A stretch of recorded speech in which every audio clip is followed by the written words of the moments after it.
What's up everybody, my name is Steve and today we're talking about... It's just too shiny, just get it out of my way.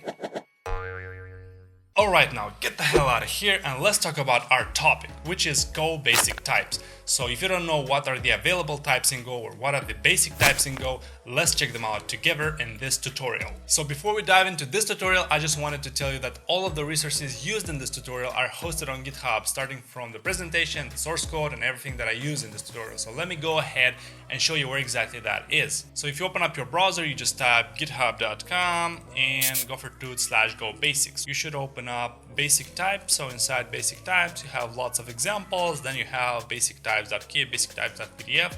These are basically the presentations. Here is the readme.md where I placed more information about this topic, and also I placed instructions on how to run several pieces of code and also some handy resources which you may read afterwards in order to understand better the topic which I'm about to teach you. So now that I showed you the GitHub repo and all the resources that I'm planning to use in this tutorial, let's go ahead and jump straight into this tutorial and explore the basic types in Go.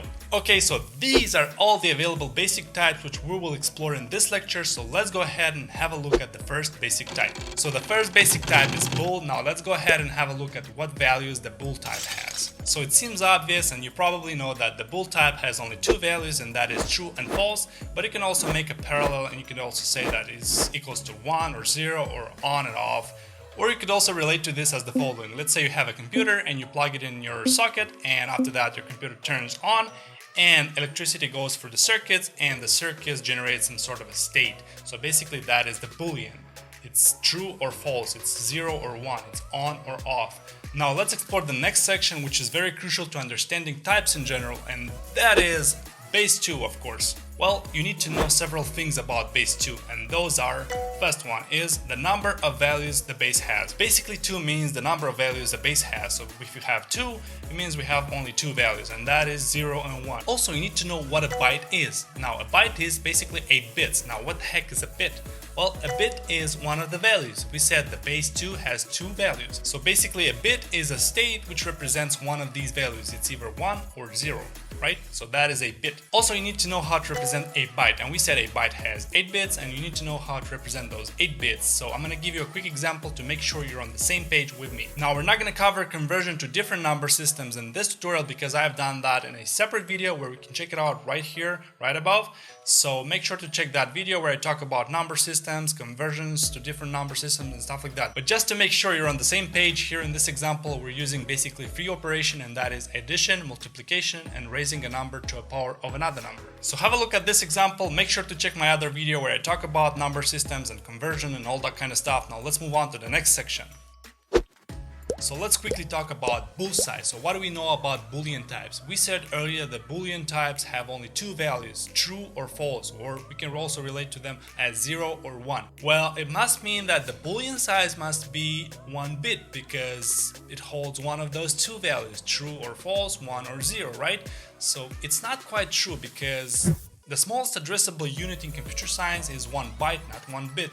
So basically, the Boolean size is 1 byte, which equals to also 8 bits.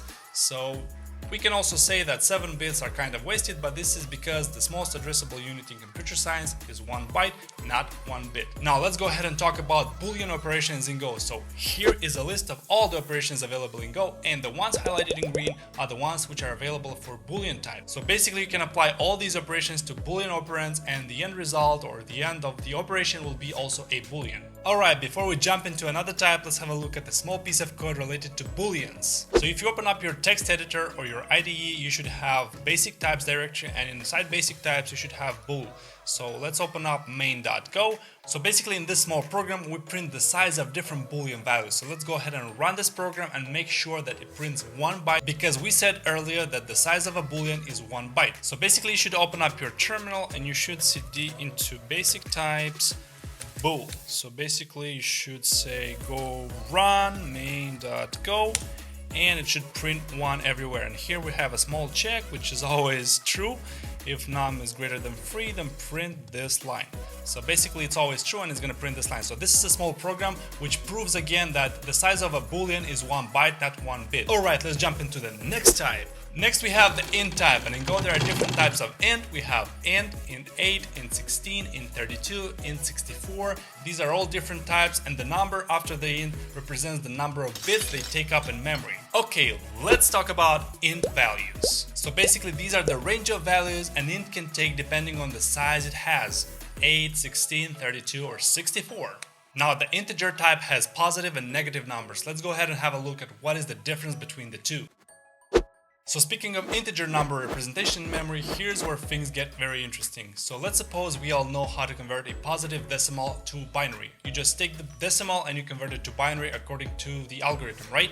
But how do you actually convert a negative number into binary? Well, we have two simple algorithms, and the first one is called the leftmost bit. So basically it takes a look at the leftmost bit, and if it's a 0, it means the number is positive. If it's a 1, the number is negative. So basically, let's say we have the number 12 in decimal, and the binary representation would be 0001100. But how do you actually convert it to a negative number? Let's say minus 12. Well, it's very simple. As we said, basically we put 1 to the leftmost bit. It's going to be 10001100. So we also have another algorithm, and that is called 2's complement. Let's say we have the same number 12.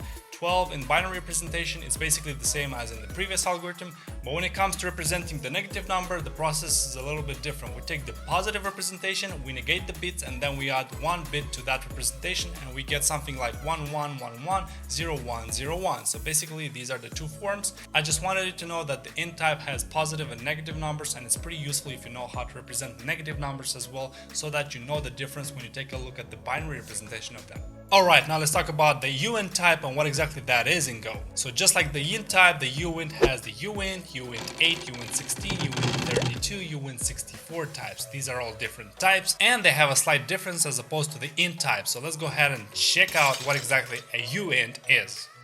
So as I said earlier, the int type has two types of values, the positive and negative ones. So what exactly is a UINT then? Basically the UINT type has the same space in memory as the int type, except it doesn't have the negative numbers. So if it doesn't have the negative numbers, it means we can double it up with the positive numbers. So basically we can use positive numbers up to double the range of the int type. Now let's go ahead and talk about UINT values. So basically there's not that big of a difference between int and UINT, but when it comes to UINT, we have double the range when it comes to positive numbers. Now let's go ahead and talk about int/UINT size. So as I said earlier, the number that follows the int/UINT type is nothing else but the number of bits taking up space in memory. Next follows int/UINT operations.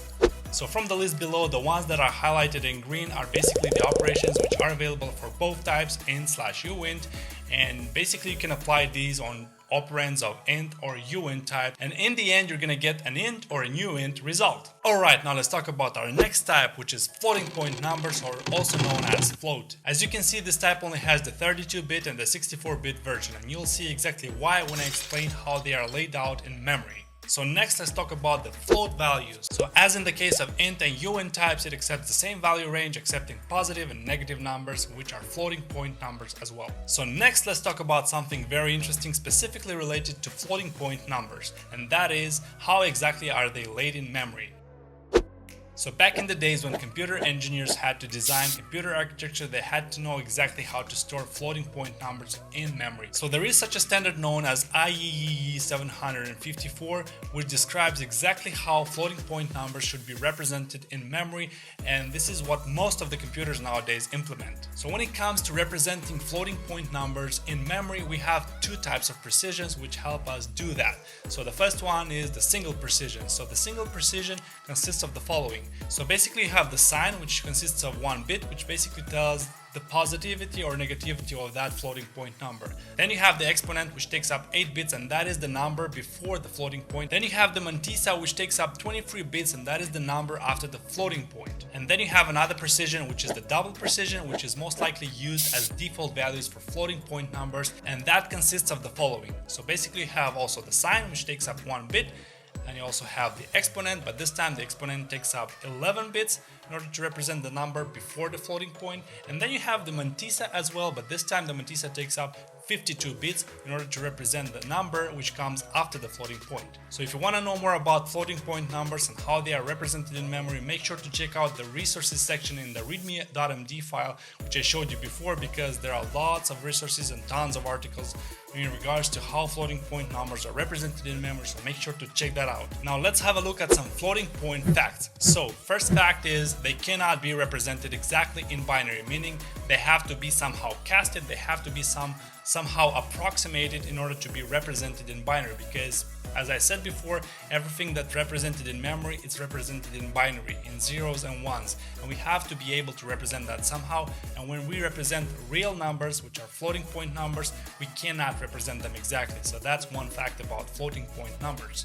Another fact is the rounding error. So basically, precision is lost when applying certain operations like addition, subtraction, multiplication. So basically, when you apply a specific operation on some operands, on some numbers, some floating point numbers, they have to be converted before the operation is applied. And when they are converted, they lose precision, and thus the final result loses precision. So basically, when you're comparing two floating point numbers for equality, it's taken the mantissa, or the number following the floating point, and that is compared. And if the error between those numbers is small, it means the numbers are equal. If the error is bigger than a specific delta, it means the error is bigger, and well, the numbers are not quite equal, and thus the check fails. Alright, now let's have a look at the float size.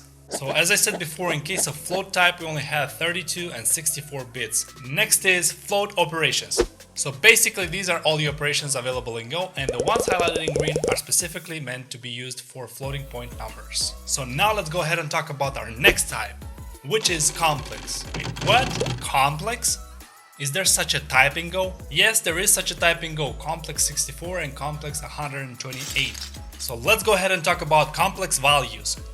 So basically, these are the value ranges available for complex types, 64-bit and 128-bit. Now let's go ahead and define complex from a mathematical point of view.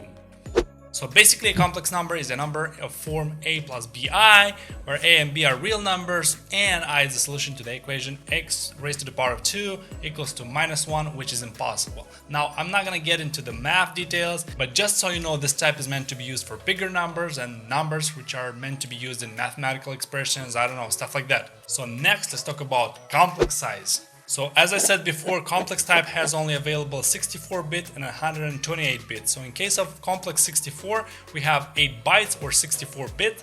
And in case of complex 128, we have 16 bytes or 128 bits. Speaking of complex operations, here's the list of available operations specifically meant to be used for complex types or for complex values. So next, let's talk about something called type aliases in Go. So imagine you want to create your own custom type, let's say custom type B. In Go, in order to create a custom type, you have to take an existing type and base yourself off of that type. So let's explore some new types in Go which appear to be new, but actually behind the scenes they're just Go existing types. So the first new type in Go we're talking about is rune, and rune is nothing else but an existing Go type. So basically, runes are just numbers, and rune in this case is just an int32. So let me go ahead and open up the IDE and prove you that rune is nothing else than int32. So basically, if you open up basic types, inside basic types you have rune example. So if you open up main.go, basically here you have some variable declarations, and as I said, rune is nothing else but int32. Also, a rune can be expressed in this form, a character and single quotes, but behind the scenes is nothing else but int32. In fact, if you click on this rune declaration, it's gonna open up the built-in.go file, and it's gonna say type rune equals to int32, which means it's a type alias. It's an alias of int32 type. So let's go ahead and actually run this program to take a look at what exactly happens. So basically, you have to cd into basic types and then rune and then go run main.go, right? So basically, when you say go run main.go, it's going to print the size and the type. And notice here we have unsafe size of, and we add 2 characters, but we said behind the scenes rune is nothing else but int32, so it's going to say size 4 and type int32. So play around with this example, but I just wanted you to know that Rune is nothing else but int32. So our next type alias is byte. So what exactly byte is? Well, we said earlier, byte is 8 bits, right? So basically bytes are just numbers. So underneath this type is just a UINT8. So if you inspect this type, if you inspect byte, it's gonna print nothing else but UINT8. So basically a byte is a UINT8. So in order to prove you that, let's go ahead and open up the IDE or the text editor, whatever you got, and let's check out, let's inspect what a byte is. So I'm in my IDE and let's open up basic types, and here we have byte.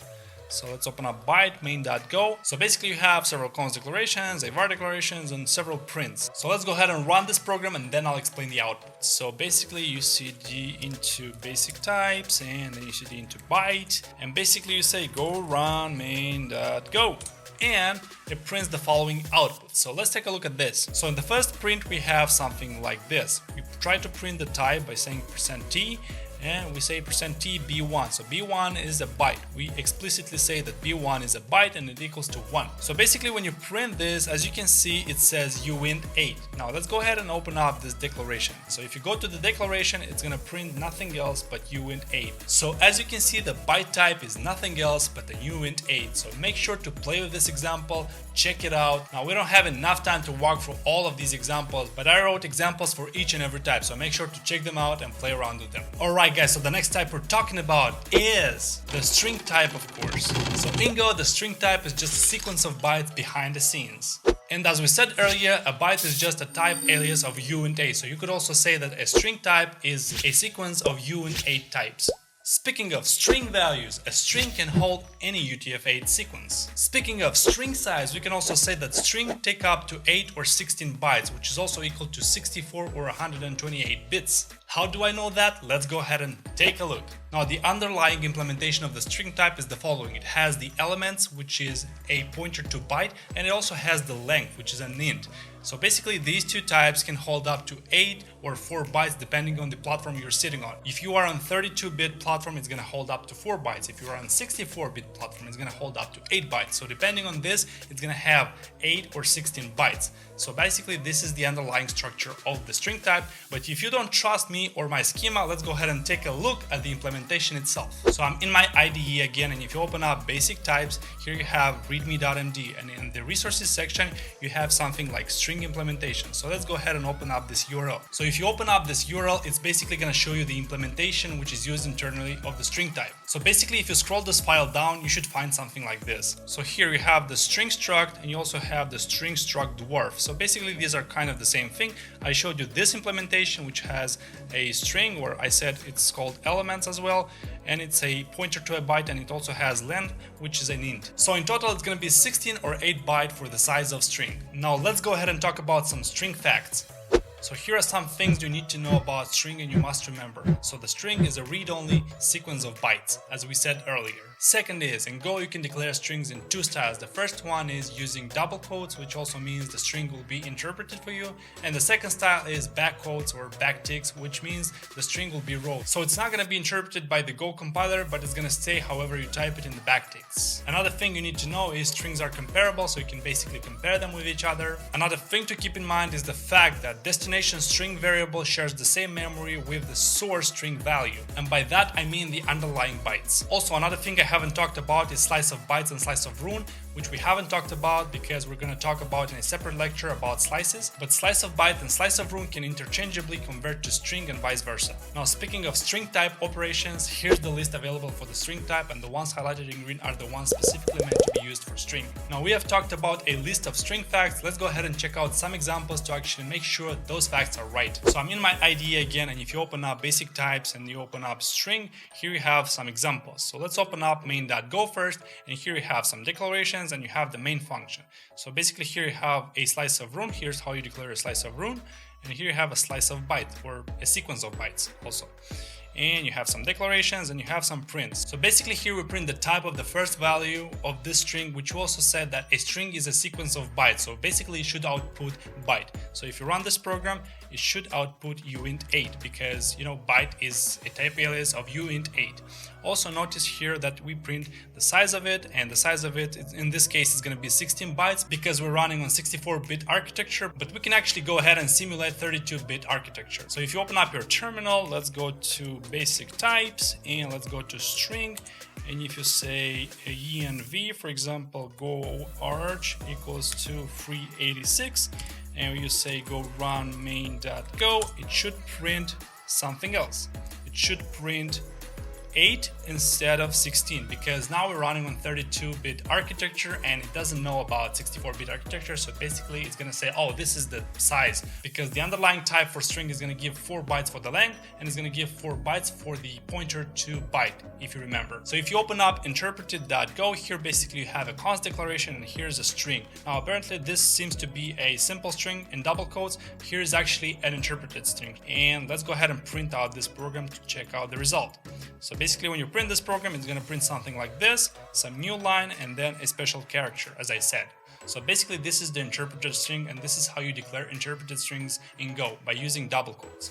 Now let's go ahead and have a look at raw. So basically if you open up raw, here is another const declaration, and here we have an HTML page basically, and the way you write it is the way it's going to output in Go. So if you run this program, it's going to output exactly the same as we typed it. And another example we have is the underlying structure, which I showed you before. Here are some links, you can check it out.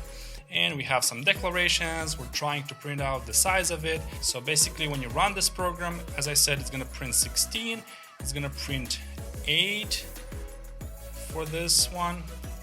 And it's going to print 1 for byte, because as I said, byte is 1 byte. And it's going to print 16 again for the S, which is another string. Now let's go ahead and talk about the last basic type, and that is UINTPTR. Now don't worry, we're not covering pointers or pointer specific things. We're just gonna briefly talk about pointers, but this is one of the basic types and we should cover it. So let's first talk about UINTPTR size.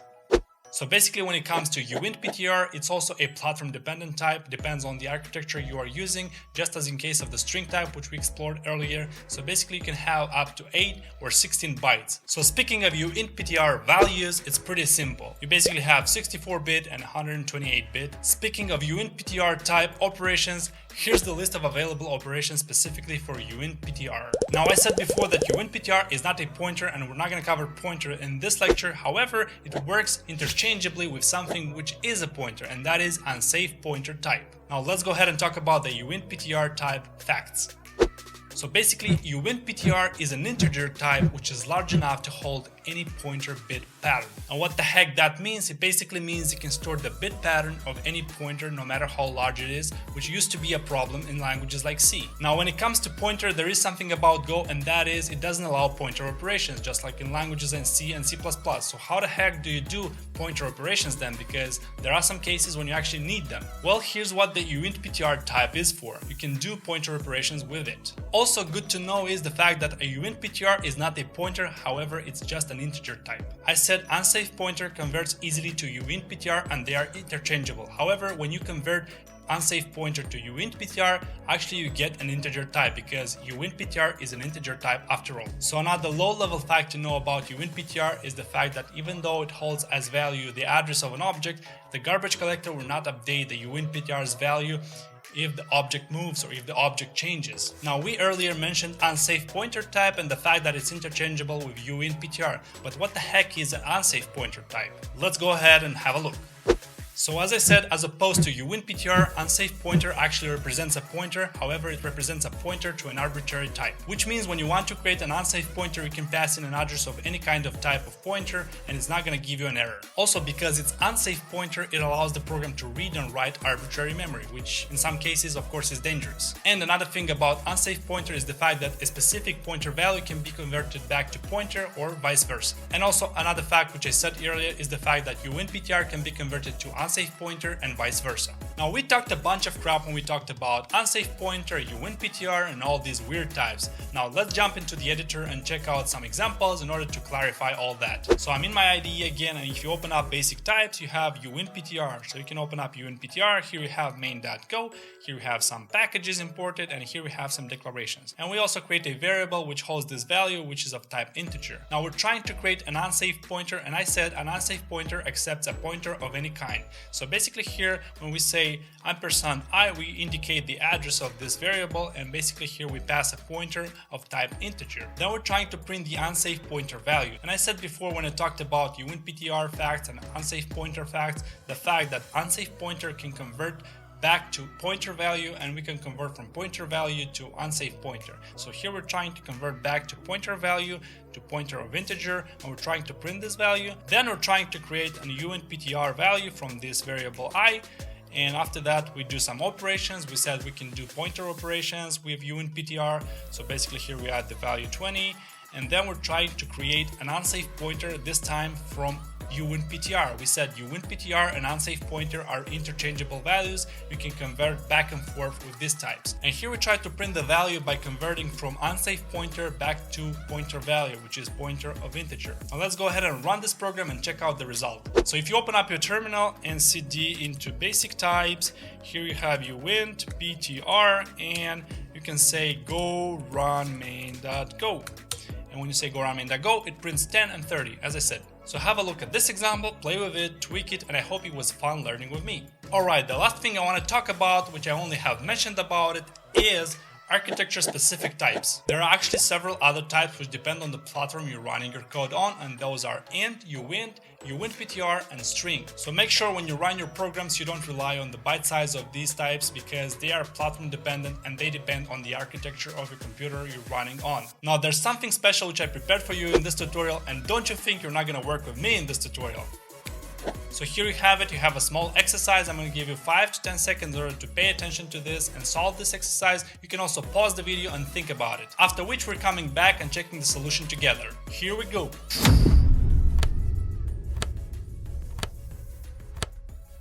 Alright, I hope you didn't have too much trouble with it and you solved it at least by copy-pasting it into a Go playground and, running the program. But if you didn't, let's go ahead and have a look at the solution together. So we said a string in Go can take any sequence of UTF-8 characters. So when we type those Chinese characters, they're also UTF-8 characters. But we also said that UTF-8 takes from 1 up to 4 bytes. So basically, the first Chinese character is going to take 3 bytes, and then we have the space, which is 1 byte, and then we have another Chinese character, which is another 3 bytes. So in total, it's going to be 7 bytes. So that's why it's going to print 7 bytes and not 3 bytes. Alright guys, that's it for this tutorial. I know it's been a huge tutorial. Thank you for bearing with me. I hope it was fun learning with me. So if you liked this video, make sure to put a thumbs up, smash it if you didn't, and subscribe if you aren't already. Also, if you have any questions or you just want to say hi, make sure to leave it in the comment section of this video. Also, make sure to check the description of this video where I linked all the resources that I used in this video, the presentation, the code, everything is there. So this was Steve Hook.